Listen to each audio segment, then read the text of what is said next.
Halo, saya Dodi Bening. Kita ketemu dalam video sharing tips foto bening.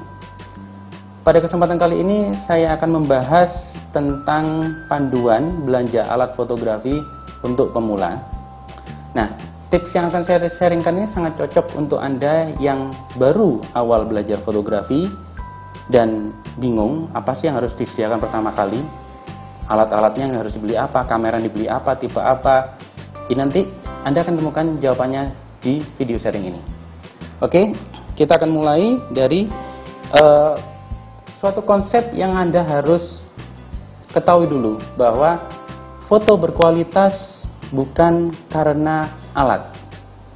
Saya ulangi lagi, foto berkualitas bukan karena alat. Tentunya yang utama yang utama bukan karena alat.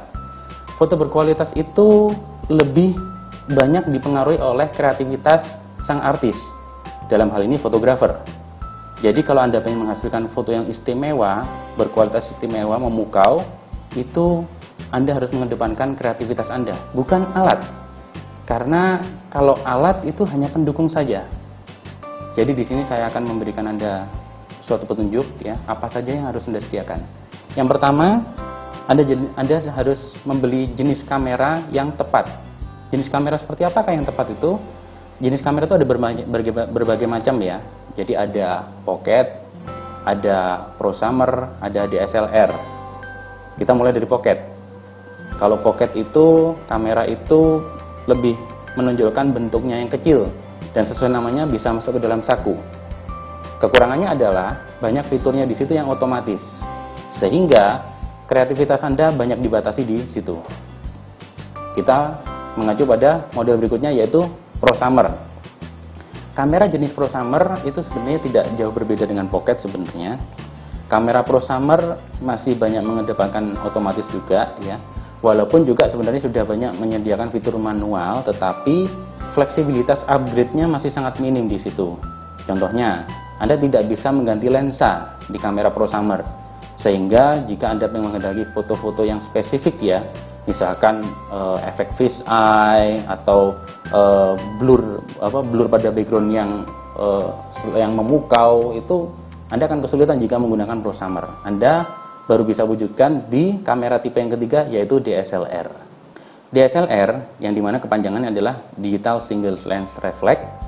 DSLR mungkin kebanyakan Anda sudah tahu ya, bahwa bentuknya biasanya warnanya hitam, agak gede ya.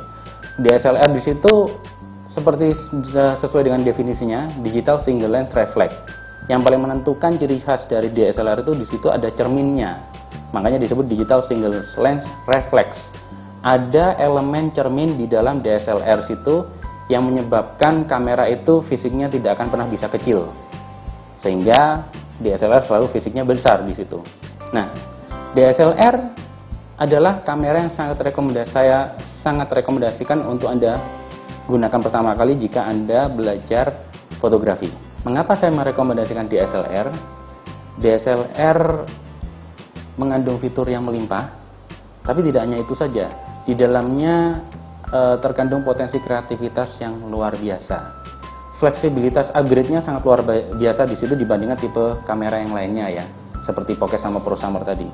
Anda ingin membutuhkan foto-foto yang bisa menghasilkan foto yang spesifik, Anda tinggal bisa mengganti lensa. Anda ingin menghasilkan pencahayaan yang luar biasa, Anda bisa berikan dia flash eksternal yang punya fitur-fitur yang luar biasa juga. Jadi memang DSLR ini fleksibilitasnya luar biasa, dan Anda bisa bereksperimen berbagai macam konsep apapun ya untuk fotografi dengan DSLR ini. Intinya, DSLR tidak akan membatasi kreativitas Anda. Mengapa saya merekomendasikan DSLR bukan pocket prosumer? Karena jika Anda nanti menggunakan pocket atau prosumer, nanti Anda akan istilahnya akan cepat mentok.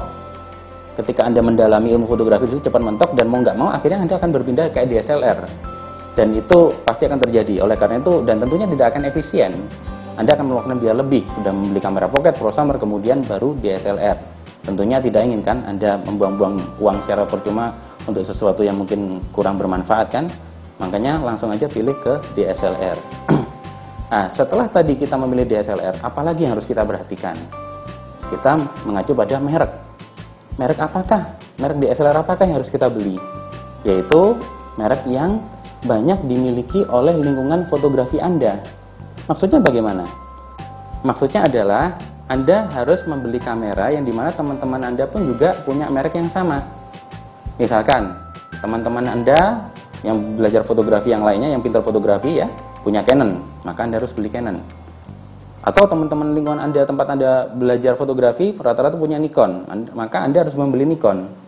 Apakah harus dua merek itu aja? Tidak. Kalau misalkan lingkungan yang Anda milih, tempat Anda belajar tadi rata-rata adalah pemilik merek Sony, ya Anda harus beli Sony. Gitu.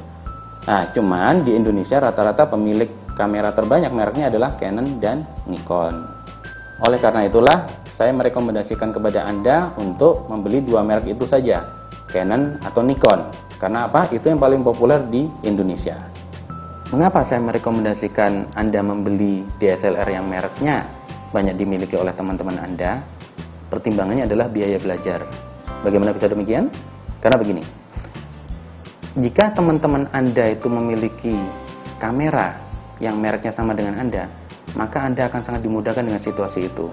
Anda akan mudah untuk bertukar aksesoris, bertukar informasi atau diskusi, belajar, sehingga sangat menghemat biaya dan waktu dalam belajar fotografi. Coba bayangkan, ketika Anda belajar fotografi, Anda tidak punya teman diskusi, dan ketika Anda ingin menambah aksesoris tambahan, Anda harus membelinya sendiri tanpa bisa mencobanya karena tidak ada teman lain yang punya. Bukankah itu akan mengeluarkan banyak biaya?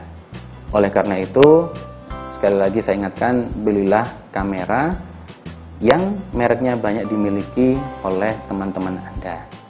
Karena itu akan sangat menghemat biaya belajar Anda. Tadi kita sudah membahas tentang jenis, kemudian tentang merek. Lalu apalagi yang harus diperhatikan? Yaitu tipe merek. Apa maksudnya tipe merek itu? Tipe merek itu ya serinya, ya seri dari kamera itu. Misalkan kalau Canon seperti Canon 1000D, Canon 5D, Canon 1DS. Nah, seperti itu, Canon 1DS ya. Kalau Nikon ya Nikon D3100, Nikon D7000, Nikon D800, Nikon D4. Nah, itu merek tipe tadi ya.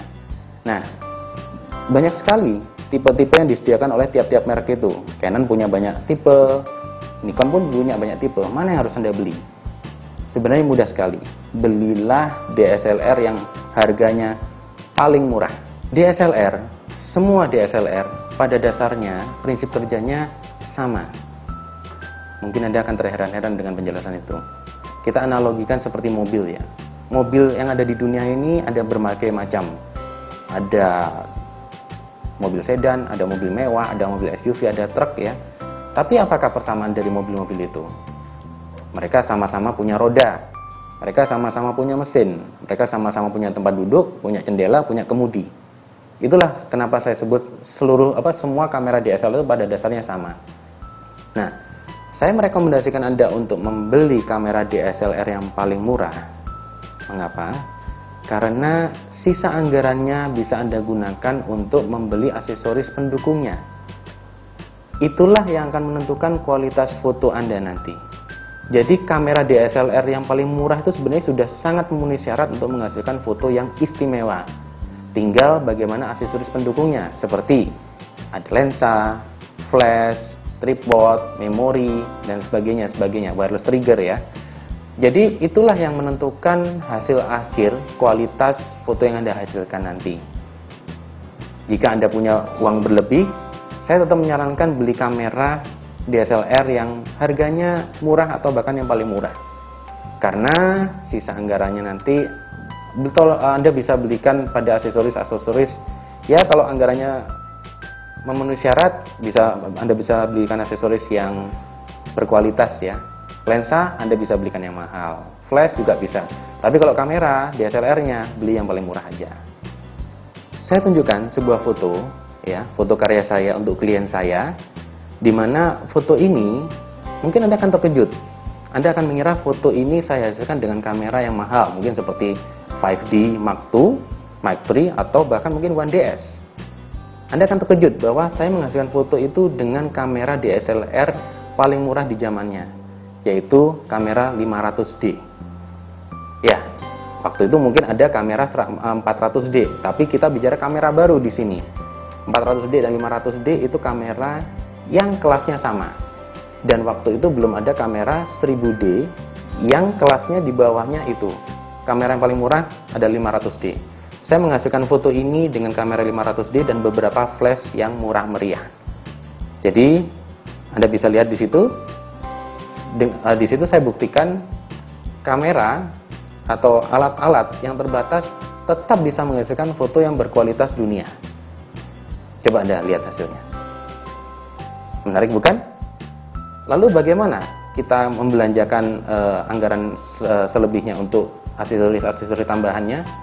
Anda bisa ikuti pada video sharing kami yang berikutnya. Untuk saat ini kami mohon diri dulu. Terima kasih, semoga bermanfaat. Sampai ketemu di lain kesempatan. Saya Dodi Bening. Sampai jumpa.